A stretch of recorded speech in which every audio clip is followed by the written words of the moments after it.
ఇక చిరకాల మిత్రులు వామపక్షాలు వాళ్ళకున్నది ఏకైక రాష్ట్రం కేరళ. అక్కడ విజయ్ని ముఖ్యమంత్రిని సిపిఎం పార్టీని గద్దెదించడంలో క్రియాశీలక పాత్ర పోసి లోపాయకార బీజేపీను కాంగ్రెస్ పార్టీ రెండు కూడా ఒప్పందం చేసుకుని అక్కడ కమ్యూనిస్ట్ పార్టీని పుట్టిముంచారు.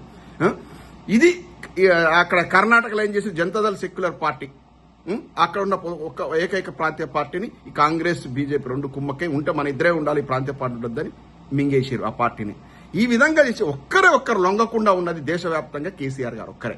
ఎప్పుడు కూడా కాంగ్రెస్ పార్టీకును బీజేపీ పార్టీకి ఈ మధ్యకాలంలో అంటే తెలంగాణ సిద్ధించడంతో సమదూరం పాటించాడు, దూరంగా ఉన్నాడు. తను తెలంగాణ అభివృద్ధి ధ్యేయంగా, తెలంగాణ సంక్షేమ ధ్యేయంగా పనిచేసిండు కాబట్టి కంట్లో నలుసు తయారైందని చెప్పి ఇక్కడ కూడా మొన్న 2023 ఎలక్షన్ లోపల బీజేపీ సహకారంతో రేవంత్ రెడ్డి గారు గద్దెనెక్కిండు. గద్దెనెక్కిన తర్వాత ఏం చేస్తా ఉన్నారు, కేసీఆర్ గారి మీద విపరీతమైన రాజకీయంగా అనేక రకాల ఒత్తిళ్లు తీసుకొచ్చే ప్రయత్నించారు. అన్నిట్లో ఫెయిల్ అయ్యారు, ప్రజలు గుర్తించారు.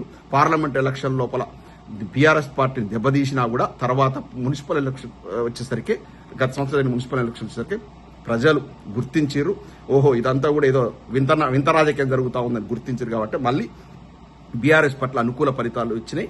మళ్ళీ నిన్న సిపాక్ సర్వే అంటే అత్యంత రిలయబుల్ సర్వేలో కూడా 85 సీట్లతో విజయదుందుబి భోగించబోతోంది. ఎప్పుడు జరిగినా కూడా ఎలక్షన్ బీఆర్ఎస్ పార్టీ అనేది వచ్చింది.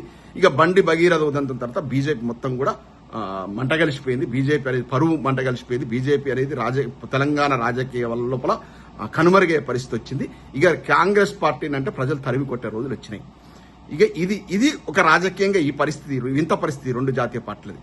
ఇక బీఆర్ఎస్ పార్టీ గుర్తు మీద గెలిచి కాంగ్రెస్ పార్టీలో చేరినటువంటి 10 మంది ఎమ్మెల్యేలో ఒకరు పటాన్చెరు ఎమ్మెల్యే గారు వారు మనసు మార్చుకున్నారు. ఈ దిక్కుమాల కంపు కాంగ్రెస్ పార్టీలో ఉంటే అభివృద్ధి ఏందో గానీ అసలు మొత్తం సర్వనాశనం అయ్యే పరిస్థితి వచ్చింది. రియలైజ్ అయ్యారు. మళ్ళీ తన మాతృ సంస్థ దగ్గరే ప్రయత్నం చేస్తారు. మిగతా 9 మందిలో ఒకడైతే ఖైరతాబాద్ ఎమ్మెల్యే దానం నాగేంద్ర అయితే బీఆర్ఎస్ పార్టీ ఎమ్మెల్యేగా ఉంటూ డైరెక్ట్ సికింద్రాబాద్ పార్లమెంట్ అభ్యర్థి కాంగ్రెస్ పార్టీ అభ్యర్థి పోటీ చేసిండు. అంటే ఒక క్షణమే అతన్ని స్పీకర్ ప్రసాద్ గారికి ఏమాత్రం విచక్షణ ఉండి డిస్క్వాలిఫై చేయాలి, లేదంటే ఎలక్షన్ కమిషన్ డిస్క్వాలిఫై చేయలేదు. ఇక కడియం శ్రీహరి డైరెక్ట్ బహిరంగ సభల్లోనే జై కాంగ్రెస్ అంటున్నాడు.